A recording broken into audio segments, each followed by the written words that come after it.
Perfect. I am so sorry to put you through that. No, it was Mike, it was pure Yeah. terror. Thank you for doing this and You're welcome. wanting to chat about songwriting and all that stuff.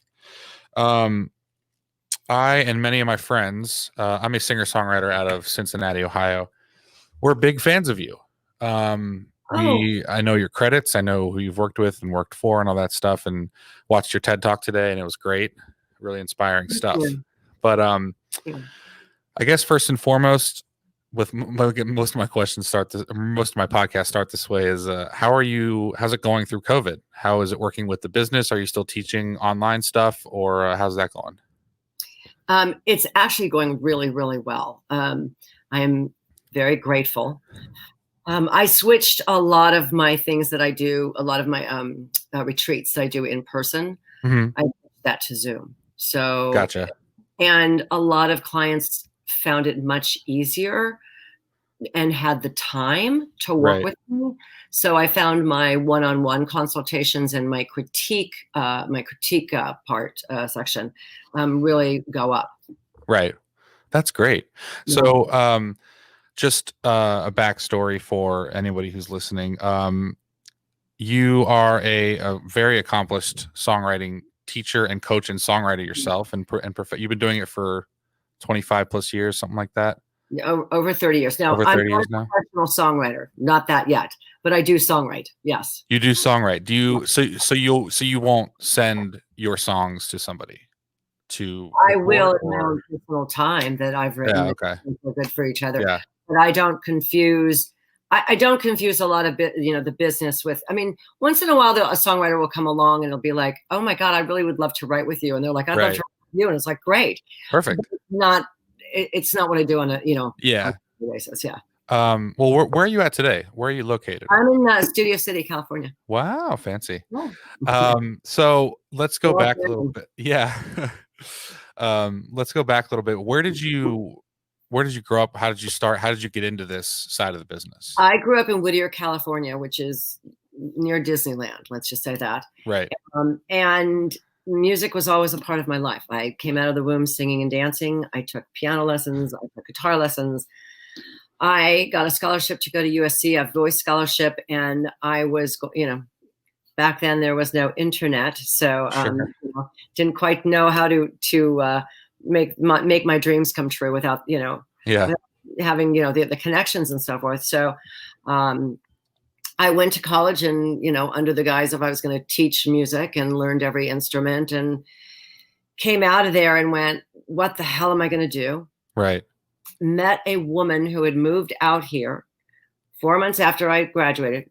Met a woman who came out here to be in the music business. And I literally looked at her and said, what are you talking about? There's a business? And she said, there's an actual place to go, like Disneyland to go to. Sure. Yeah. And I was like, I'm following you. Yeah. Followed her straight in and landed in music publishing. And it could not have been a better place for me. And though I was tempted a few times to go into the A&R, to the record companies. Yeah. I didn't really want to deal with budgets and, studio, things and stuff. Right. I loved dealing with the songwriter. I loved talking with them about what their song was going to be about. Right. Giving them such a great foundation that once they learned how to write songs or perfect what they were doing, they could then build a career on it. Because my motto has always been, it starts with a song. Right. I want to go produce. I had a woman this morning, a client, who is worrying herself sick because she's not sure how she's going to market her stuff in this day and age with Facebook and blah, blah, and all this. And she really was working herself up. And I said, you're not even there yet. Yeah. You're not even there yet. Why would you worry about a marketing plan? You have no idea what kind of songs you're going to be writing. Right. You could be writing songs that you market to Broadway, or but the song is, I'm the developer. I'm the one that sits down with the writer and says, okay, what are you talking about this time? What do you want to do this time? Right. Okay, you want to go there? How are we going to get there? How are we going to get there? And how are we going to get there without that hasn't been done a million times over? You know what I mean? Right. And in the TED Talk, you were talking about this 12-year-old, 13-year-old girl who was writing about being fearless. And that was something that was really interesting to me because she was so young and she wrote that beautiful, and it was a beautiful song. The lyrics were beautiful. But is that something you take through all your students? You take all your students through that routine, that method. That is what I teach them how to do it for themselves. How do I look at this lyric and figure out if it's working or not? Yeah. Basically. You know, and I want to take somebody behind the scenes and go, okay, you want to see if it's working? Let me show you where the screws and then, you know, all that stuff are. And it's very, what I wanted to prove is that here's this 12-year-old that I just asked, okay, what do you like most about yourself? And write down for 10 minutes. That's how long it took. It took, you know, a little longer to fill things in. And she actually worked with another girlfriend of hers who came over who could play the piano, and they wrote a little melody to it. Wow. But that's what I take every time a writer comes in and says, here's my song, I say, what motivated you to write this? And it's interesting how some of them have no words. Melody came out, I put some words to it. It's like, well, what's the story about? Yes. And, you know, you're a storyteller with lyrics. And so it's, how do you tell your story in a short amount of time? Right. And do you think, so, you know, when writers will come to you, how often, it must be pretty rare when that version of that song is the complete song. You know, there's rewrites and there's everything that goes along with that. But it is so important to have that in the back. Just the story of the song is so important. It can't just be like surface level lyrics and all that kind of stuff, which is a trap that a lot of young writers fall into. What's the simplest way to get out of that? Is it writing about yourself and what you know? Yes. Okay. Yeah. And the best way to get out of anything is you got to learn something new. Right. You know, if you've been making the same cake forever, it's like, well, then maybe you need to go take a class on, you know, how to make 2-layer cakes, or how to, you know, change the frosting up, or, you know, something new to excite you, to get you to do something. And that's, you know, that's what I try to install in all my clients and my community, is that, you know, if you want to get better, then you're going to have to learn something to get better. Right. So go figure out what you need to learn. You've got a huge community. Ask other people.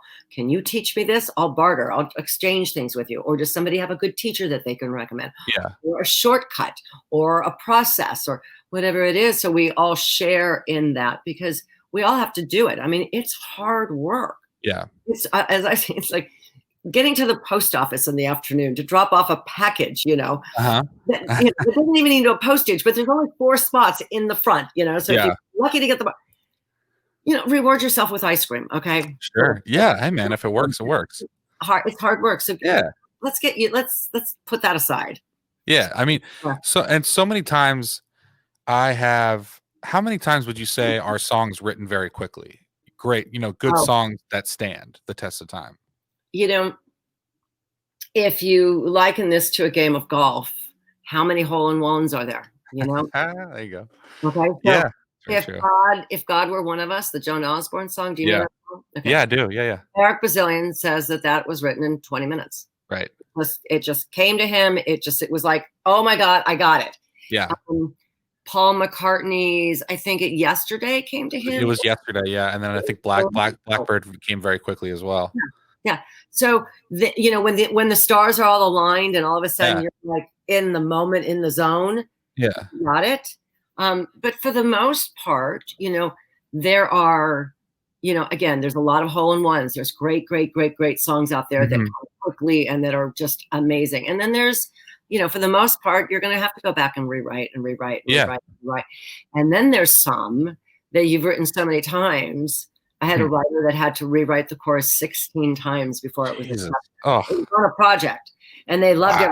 They didn't love the chorus, and the producer said, I'm going to do it until you get it, because I love the song. I just don't think the chorus is there. So 16 times. Wow. But you know, it's from here to there.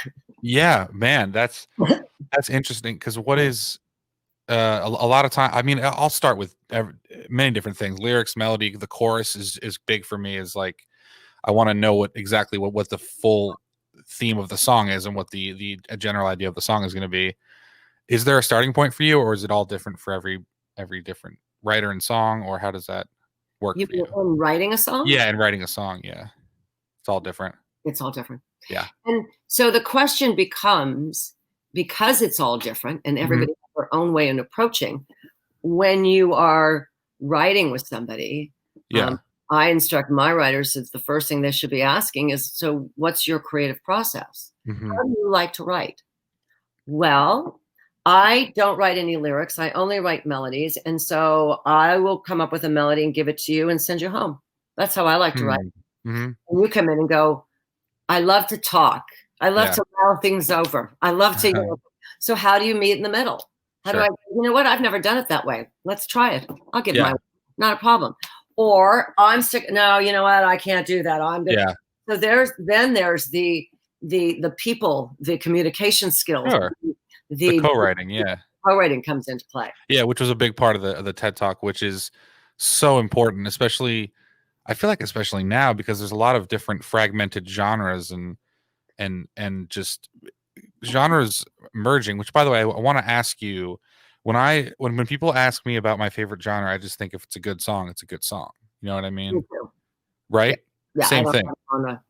I'll take, classic country music, great, beautiful songwriting, and then like 80s dance pop. Like if it's a great song, it's a great song. You know what I mean? Yeah, I was raised on songs. There's sometimes like albums I've not heard because it's just I've only heard songs. So. Oh, really? Yeah. Who are we talking about? Who'd you grow up on specifically? Well, I grew up on Joni Mitchell, Jackson Browne, the Eagles. Beautiful. A lot of harmonies. I mean, really great songwriters. Carole King. Two sets of Tapestry. So, but I also love the Moody Blues, and I love Led Zeppelin, and I love Yes, and so I was and the Beach Boys. So to me, I mean, pop music back then was all of it. So yeah. When you are, and we'll get back to how you're doing your virtual courses, but like, what is the most, what inspires you the most to continue to teach and write and to continue to teach younger generations and that kind of thing? I'm a very fortunate woman in that I really know what my passion is, what I'm here for. And I am a really good teacher. I really am, and I'm a really good teacher of songwriting. And so my passion is imparting all this information and education that I have on others so that they can realize their dreams of what they want to do. Not everybody doesn't have a dream of being Britney Spears. Okay. I was teased, but I had a client years ago who came to me who wanted to brush up on his songwriting. He was brushing up on his guitar at the same time because he had 3 girls and he wanted to have music night at his house and be able to sing with his girls and teach them things. And I was like, that's as great a reason as any. Yeah. Wow. Yeah. So what the end product is a whole other thing, but to be able to communicate, to be able to learn how to communicate in such a way that you get to the point and it's your perspective. You're not just copying everybody else that's out there. My favorite story is that, these workshops that I put on and I get the 14, 15-year-old girl every now and then and they have a song about hooking up. And I'm like, oh, do you know what that means? I'm like, well, kind of. And I'm like, have you ever done it? No. I'm like, so this is what I would suggest. Let's not write about things that we're not doing. Okay. Yeah, because the instinct is to, especially when I, at least when I was young, is to just write what you heard on the radio. Like lyrics like that. You know what I mean? Like songs about love and stuff that I've never experienced before. But so would you say? Would you say lyrics or instrumentation for you, which plays heavily, which is comes more naturally and more fun for you? Well, for me personally, personally, I am a top liner all the way. I am music and lyrics. Beautiful. Lyrics are, I can sit here and talk about, discuss and perspectives all day. Okay. I am not a great musician, even though I took 13 years of piano. You put a piece of sheet music in front of me, I'm good. Right. Yeah. No, I want a great musician in front of me. I have realized the importance of having a great musician, someone who knows more than 4 chords. Wow. There are a lot of great songs. There's Yeah. hours and hours of great songs that only have 4 chords in them. But my guy that knows, 162,000 chords, Right. if he chooses, can only use 4 chords, but then he can choose to use more. Yeah. One that only has 4, you're stuck with that. Yeah. And I've seen that limit co-writes as I've been the fly on the wall in many co-writes in my retreats. You go in and you have somebody that's a little bit more struggling with the theory and the chord changes and all of that. It can hinder a co-write. It can really do. So, Did you take theory? I did. Did you enjoy it, and did you graduate with it? No. No, neither. No. Yeah, it's not fun. No, I got by as much as I could. There was a sort of teacher of mine who was much smarter in that and all that, and I used her a lot. But no, I was all about performing. I was all about Which leads us to now where nobody can perform, and that's where I tend to like finishing original music on stage. You know what I mean? Just because it's part of the life. It's part of the audience is part of it. You know what I mean? So. But it's interesting, you say that we can't perform. I actually think of myself as a performer now because I give so many talks, and I am. Yeah. I'm having to, in a lot of ways, perform in front of my clients. I'm not singing in front of them, but I have an audience. I have people that I get to, like at the retreats. I always tease that it was like, okay, I'm going to go do my Broadway show 5 days a week. There you go. Weeks, because you're getting up and you've got your methodology and you've got all these things that you need to say and so forth. And there's an active performance in it. So that's so funny. So what can you walk me through one of your retreats, I guess, how it's working now and how it worked back when you could all get together. And one of the big things for me was the body, mind, soul thing that you talked about in the TED Talk, which is really an interesting way that I never thought about that from that songwriting from that perspective. Yeah. But it's a crucial part of songwriting. Well, the retreats are built around my methodology, and my methodology is based on 2 questions. And the first question is, what is a song? And a song is when you integrate your voice, a lyric, and your melody. In order for those 3 things to be really great, okay, for your voice to be really great, for your lyrics to be great, for your melody to be great, you're going to have to develop them. Okay, you're going to have to be working on your voice the rest of your life, your lyrics and your melody. And in order to do that, you're going to have to develop yourself, body, mind, and soul for the rest of your life also. Right. The voice doesn't exist without the body. So if you're in a crappy mood, then when you go to your co-write that night, you're not going to be, unless you're wise enough to bring it in and write a song about being crappy. But otherwise, when you're not feeling well, I know I'm not a nice person. It's like, get away from me. I am a totally. So when this is working well and you've had sleep and you've eaten right and you've done all that stuff and you have the right chair and you have the right tools, then it's like I can be a lot more productive. Yeah. Your mind is a computer. The lyrics are words. So, I put those 2 together, the mind and the lyrics, and that, you've got to make sure that your mind is rested, and you've got to make sure how to get your mind out of thinking in the same old box. How do you do that? Right. Exercises or things you can do. Yes. And then I put the melody and the soul together, in that the melodies are just your emotions realized by instrumentation or your voice.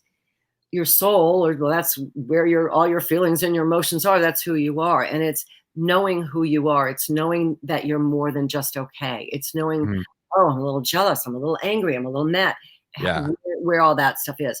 So when you come to my retreat, I put in place a full week, and it's 3 full days. You get there on a Monday, you leave on a Friday, but it's Tuesday, Wednesday, and Thursday are full 3 days. The first day we deal with the body and the voice. The second day is the mind and the lyrics. The third day is the melody and the soul. Every day we start with yoga at 8 o'clock in the morning.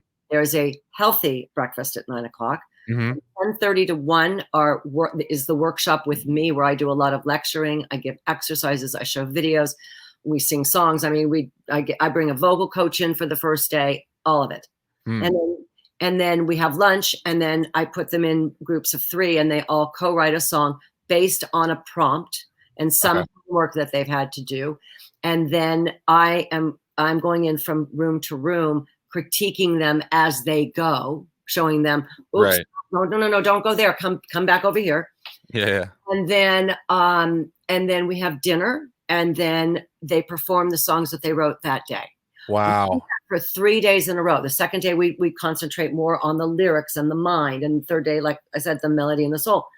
When I get to the end of the week, I sit there and I go, okay, do you guys realize what you accomplished this week? You met 24 other people that you are now lifelong friends with. You did 3 yoga classes. You did a vocal class. You did over 12 hours of exercises and really challenges and homework and, all that stuff. You co-wrote 3 songs this week. You performed 3 songs this week. And you took 3 hours out of every single day to eat. And they all look like, oh my God. And I'm like, yeah, most of you eat Pop-Tarts on the way to your conference, right? Yeah, and exactly. Now, I know I made it easy. You didn't have to think about anything that served to you. However, we talked about meal prep and it's just, how do you make it easier so that it's not a detractor, Yeah, everything is more fresh, and when your mind is clear and all that stuff. Oh, absolutely, and you're fat. Yeah. What's your favorite part of that? Do you have a favorite specific part of the retreat, and if so, what is it? My favorite part is the performance of their songs when they come to an end of the day. I actually say at the very end of the day, on the Monday, on Tuesday, at the very end, they're all sitting down. And I'm like, okay, you're about to perform your songs, sit down and stuff. Okay, I said, I just want to tell you one thing. I said, can you all believe that we did yoga this morning at 8 o'clock in the morning? And they're all like, oh my God, that was today? We've done so much during a day. Right. That performance. And they're like, look what and then they look at what else was created. Yes. All the other, 6 or 7 songs. And they're like, oh, look with something. Yeah. Oh my God, I want to be with that. And it gets them exciting. And they figure, they have that aha moment of like, oh my God, I do have the power to change. I do have the power to be in control of this. I can do something. I can actually change and get better. Yeah. And it's definitely a mindset more than anything else. And what, it's, so do you have all different ages at these things? They're mostly late 20s, early 30s, in that group.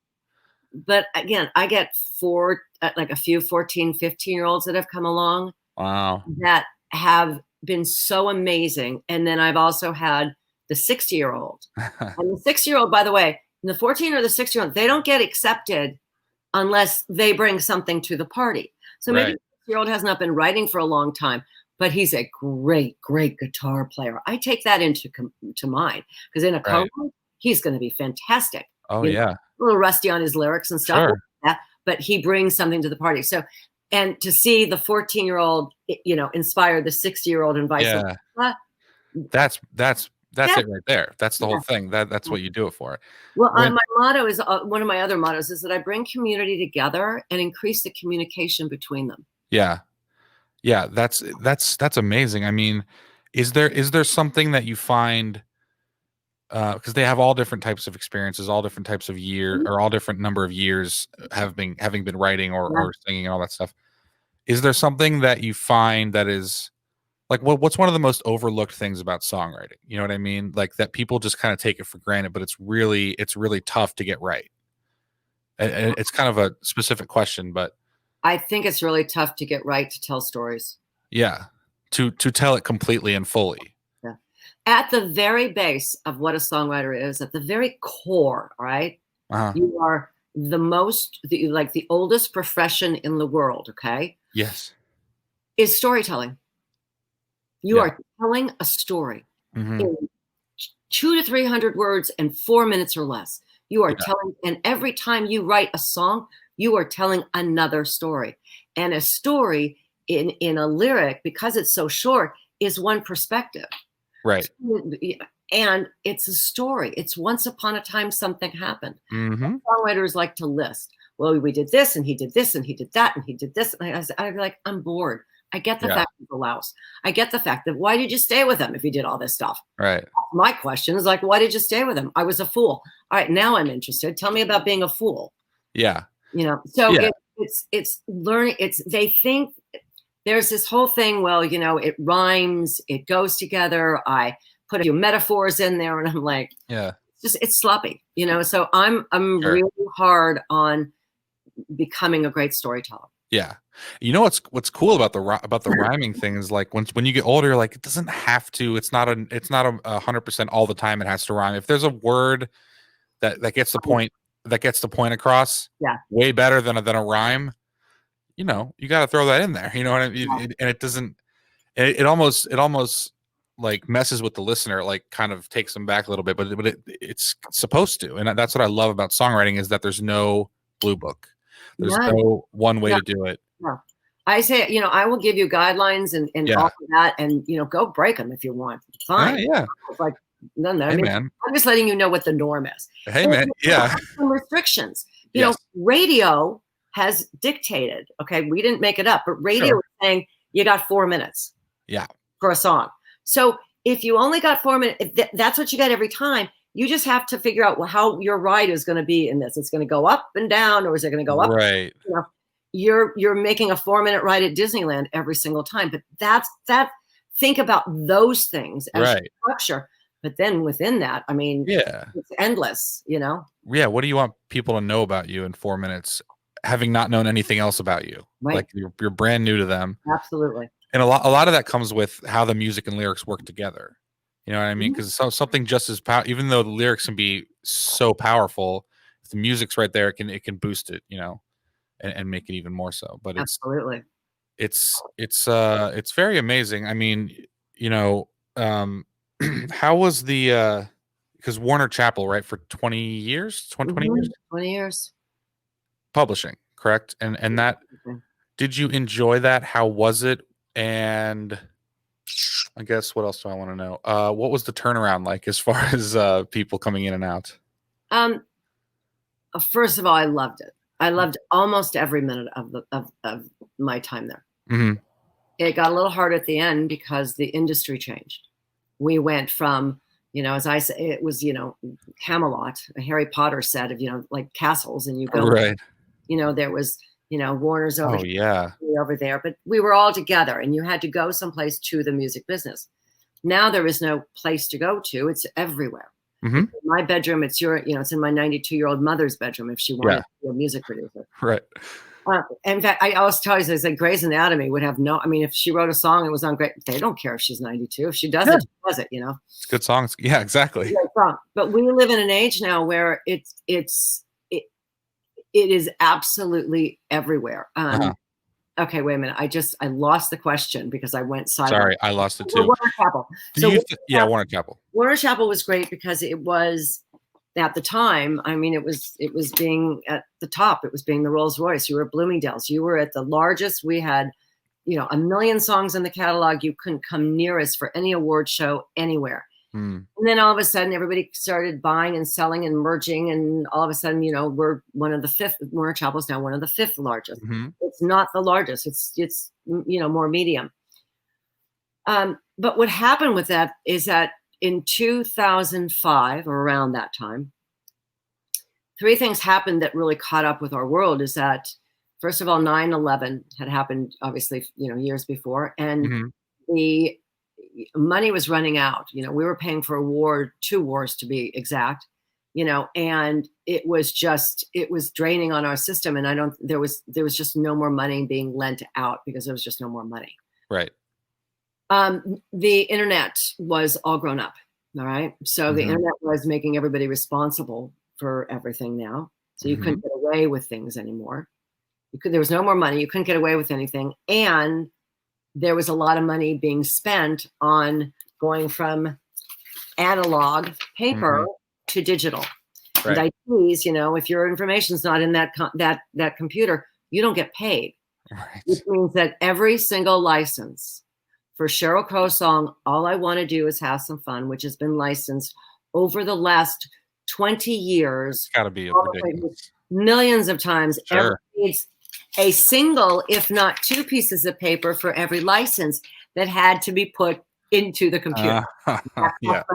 That cost every computer, every bank, Right. every car, Toyota. I mean, everybody had to switch. Yeah. It's kind of like now, it's like we've had no choice. This pandemic has given us no choice but to change our habits. And our habits for years ago, we wrote everything out. We had to change that. And it cost a lot of money, and it caused all that. But we are now in a society where, as ITs, we're in the Star Trek Enterprise. Yep. And Star Trek Enterprise is the business where, you have a song, they will distribute and collect royalties and brand and market, and you don't have to do a thing. Just send them the song. Yeah. That leaves the rest of the universe for the music industry. All right. So now you have everybody can write a song, and that's why it's up to everybody to develop themselves and get better. But Warner Chappell was great because it was all there. It was a great team. We didn't have a lot of turnover at Warner Chappell. Okay, great. That was the amazing thing. I had the same boss for 15 years. It was the last 5 years, from 2005 to 2009, 4 to 9, that I had 5 different bosses, and they were selling and buying and merging, and they were trying. Everybody was trying to figure out what to do because the industry was just tousled, out of place. No. Do you think that the internet is definitely plays a part in causing that? I would say, I mean, that's completely obvious, but is it good or bad overall? Completely good or bad, the fact that anybody can do it and anybody can write, but everyone's responsible for their own development. Do you think that's overall good or overall bad? Well, I think it's both. I mean, the nice thing is that there's not as many gatekeepers. It's wonderful that somebody can do their own thing and release it and so forth. And the bad thing is that there's no more gatekeepers. So anybody can release anything. Sure. And that's the problem. That's the it's not a problem. It's just that's what you get when you have the internet and anybody can post anything. Oh, we have election. We have world news. We have actual fake news these days. Yeah. It's a different world. Oh my God, Walter Cronkite is like, falling in his grave. So it just makes it easier and harder. It's like, because there's no rules. We grew up with rules. There are no rules. Right. It makes it liberating to a point, but then also you get past that point and it's like, but there's millions and millions of people doing the same thing every day. And I will tell you, the only way you're going to get noticed is to be great. Yes, consistently. I would say be consistently great. Absolutely. And which is so hard to do in songwriting. You write a hit once, do it again, Before we are done here, I want to talk about your book, The Songwriter Survival Guide, which I have read a little bit of, but is it everything that we just talked about? There it is, Songwriter Survival Guide. Everything, and everything you've always dreamed of and more. Yes. Go talk about it. Yeah. Basically, I wrote this for every 16-year-old out there that wants to know, what do I do if I want to be a songwriter? And I wrote it for their parents when their kid says, "What do I want to be a songwriter?" Wow. I don't know how to guide you. Yeah. Number one, I have to write songs. Well, what is a song? Number two is that, if I can't write them by myself, I have to co-write. What does that look like? Then I have to demo them. Right. Then I have to copyright them. Then I have to, then I have to, and I have to motivate myself. And I have to, so there's 12 steps. And so I take you through these 12 lessons. And then I also give you a nice little story about one of my songwriters in there that I developed that pertains to it. Right. And I give you a book suggestion. It reads more like a journal. So it get like in the demo section, you get a list of the 10 things that you need to start your demos, and I'm not talking about like huge stuff. I'm just talking about mic and this and that. Just all steps, because it can be overwhelming. It can be for young. Exactly. Especially now, more and more. And as I would say, just start with writing songs and just keep writing and writing and writing and writing. Martha Stewart had to bake a lot of cakes until she figured out the one that was like, okay, this is it. Yeah. Eventually they'll be good songs. Eventually they'll be good, you know? Yeah. A couple more things. Getting past writer's block is always an interesting thing for me. Do you have immediate things that you go to as far as trying? And what are those things?